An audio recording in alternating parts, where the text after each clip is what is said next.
Yo, what's up, everybody? How you doing? This is your Coach Renz, and I want to thank you for taking some time out to spend with me on my channel, where we talk about the 360 degrees of your life, your health, your wealth, your relationships, and your spirituality.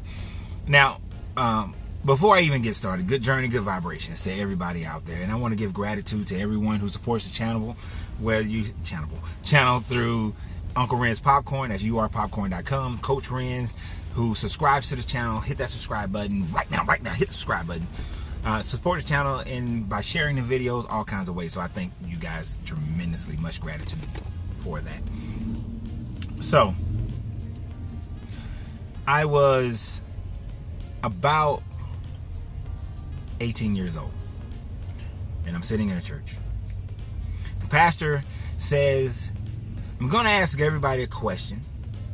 There's no right answer, no wrong answer right now. I just want to know where your mind is at.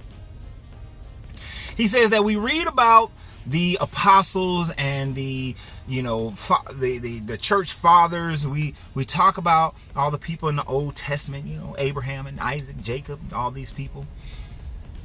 Talk about Peter and Paul, and we talk about the different church fathers from the different popes and the different writers of Irenaeus and people of that nature.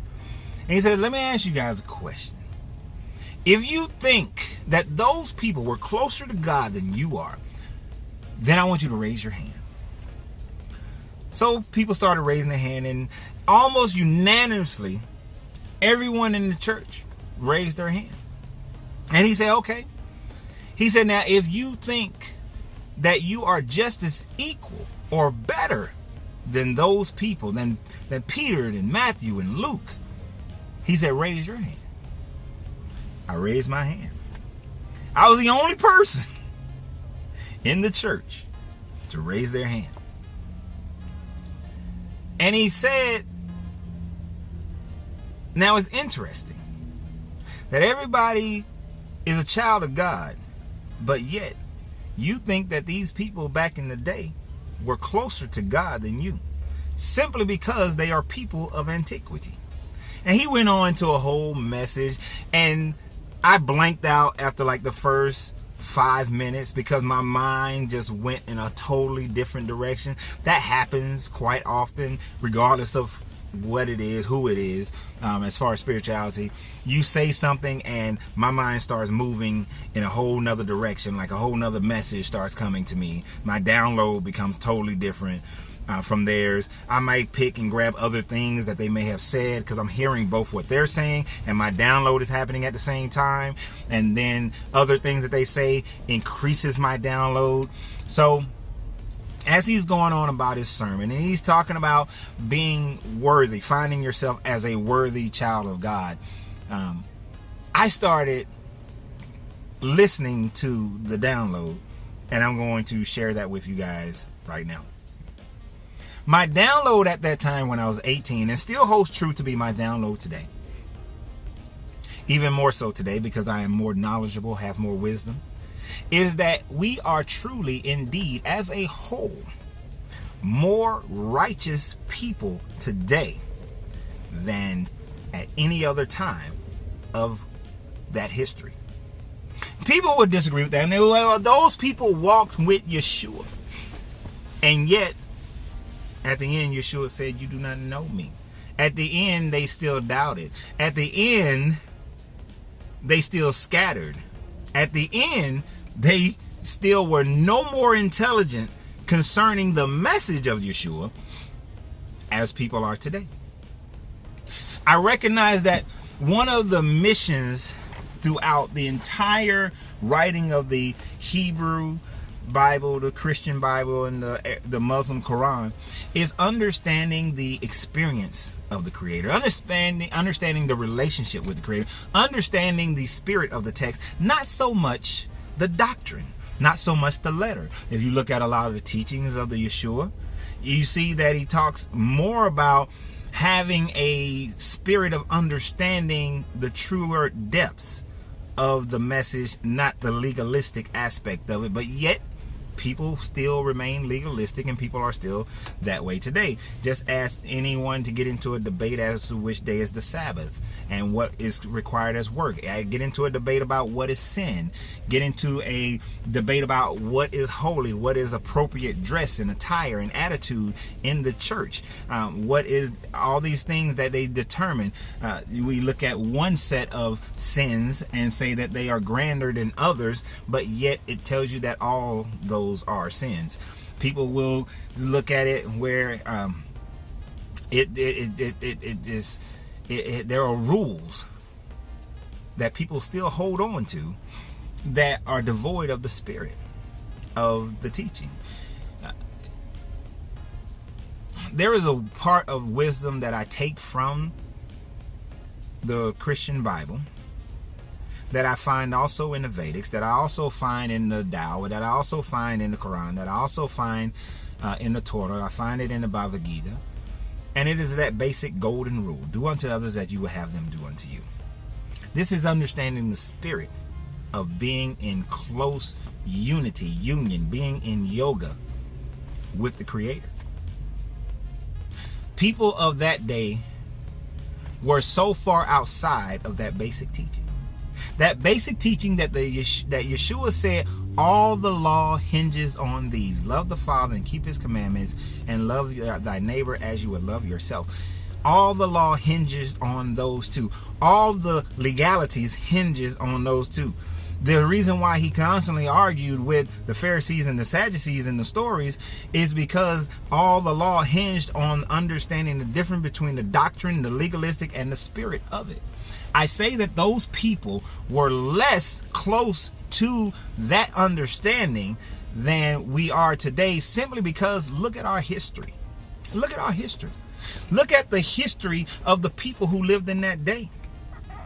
That those people in that day said, do unto others as you would have them do unto you. Love your neighbor as you would love yourself. Did they maintain slavery? They did. Did they maintain stoning? They did.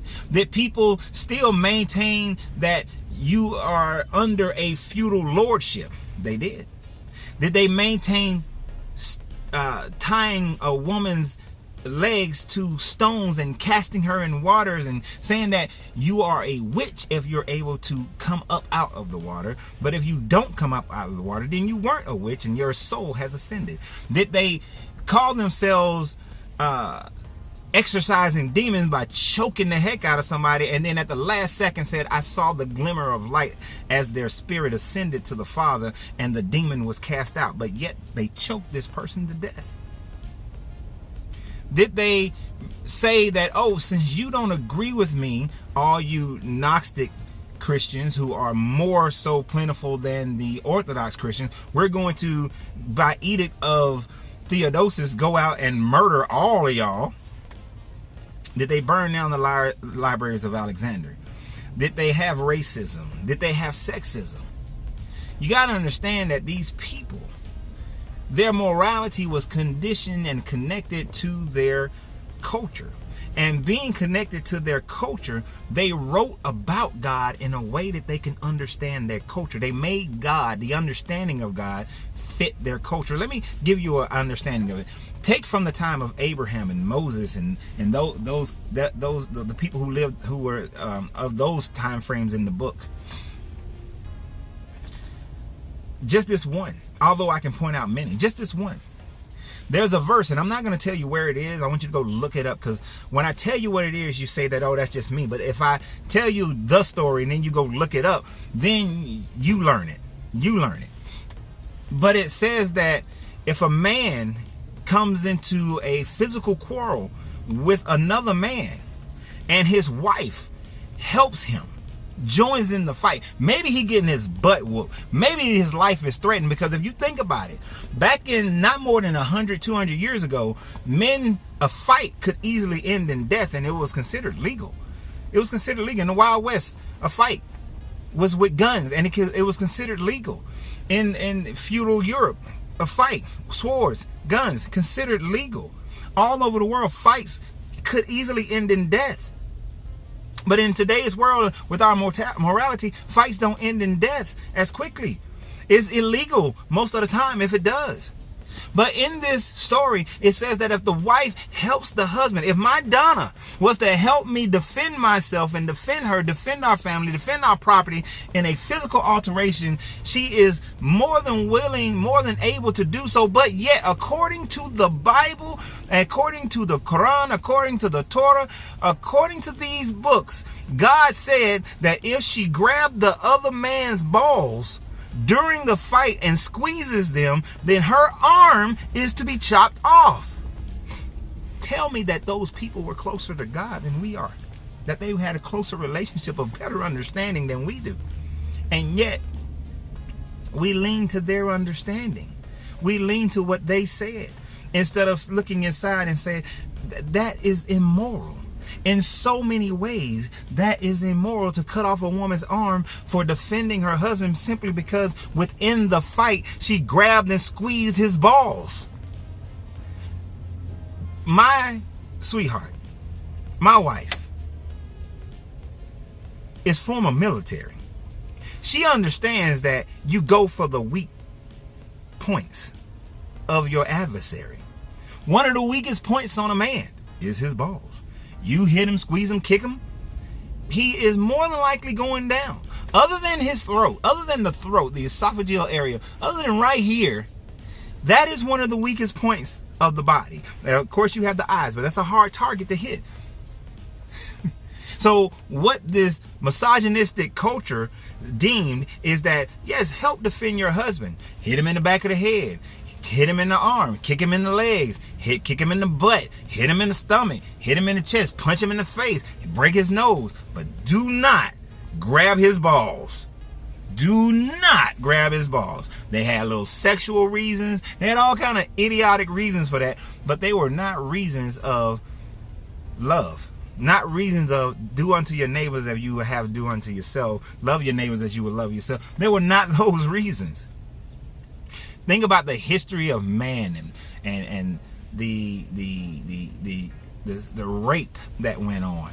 The rules that said that if a woman is raped, then and she doesn't cry out, and she's in the city and she's betrothed to be married, and she doesn't cry out, that she too is to be stoned. You're killing the rape victim. Makes no sense. It makes absolutely no sense. It is a loss of morality. It is I'm going to take the Creator and I'm going to say that God inspired me to say that this is immoral. And then of today, we cannot step outside of that. People have a difficulty stepping outside of that and saying that those people were not moral people. Those people have not graduated to a morality that says that no man should own another man.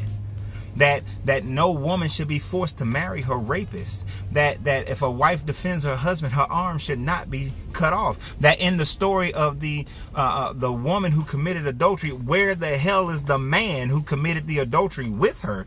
Why is he not being stoned as well? Where is that in the story? Because then you would show the equality of it all. But that is not part of it. We are far more moral today because it is impossible for a woman to commit adultery without there being an adulterous man. You have to have two to tango. So it is an impossibility. We are more moral today. We are more in the likeness of the Creator today. We are more in the likeness of fair play and love today than people were 60 years ago. More than they were 60 years ago. And we are getting better and better with each generation. So I say to that pastor, Reverend Grant, who had said that. No, actually that wasn't Reverend Grant. That was Reverend Rhodes. Reverend Rhodes, who had said that. We are more moral, closer to the spirit of a loving Creator than people were in the books that you read about, in the books where people wage wars in order to force people to believe what they believe. We don't wage wars to force people to believe what we believe. We may argue, we may fight, we may protest, but we do not wage wars for the most part. And the only war we really wage is a war of words. And sometimes the worst is a war of families, where people lose family members, lose friends, simply because they don't have the same exact form of belief. This is where we must find unity. We must find yoga. within ourselves to our Creator, within ourselves to how we view the Creator, how we participate in joining and elevating our divinity, we must find the common ground where we all recognize that each person has a right to believe whatever they choose to believe and however they choose to do it. And they are no more wrong than you are. Now, if they violate the basic idea of do unto others as you will have them do unto you. I do not want to be raped, therefore I cannot be a rapist. I do not want to be robbed, therefore I cannot be a thief. I do not want to be murdered, therefore I cannot be a murderer. I want my children to respect me, therefore I respect my parents. If we cannot treat others how we want to be treated ourselves, if we violate those things, then yes, you are outside.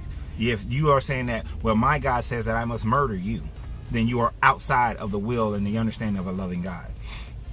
My God says that I cannot be around you. I can't do business with you. I can't live near you. I can't do all these things that are just niceties of being human. Then you are outside of the true will of a loving God. And therefore, you are no closer than the people who said things like, we can go ahead and take ownership of the people who are foreigners in our land or who are foreigners from another land and pass them down to our children. We can beat our slaves and and as long as they can rise in 2 days, they're good. We are above and beyond the people who would say that this child is blind, so whose sin is upon this child as to why they are blind. We are beyond that. And if we are beyond those things and we continue to be beyond those things, then we'll have a greater understanding, a greater love for each other. In this world, we'll be able to create and do better things. And everybody will have an equal opportunity to enjoy life abundantly. So, do you consider yourself to be closer to the Creator? If you believe in one, if you're atheist, hey, teach his own. To be closer to the Creator today than people were back then. To have a better understanding of the Creator today than people were back then. Is your morality greater today than people were back then? Let me know in the comments. But y'all have a great day. Remember, you have to free yourself to be yourself, because your greatness is non-negotiable. And please keep supporting the channel.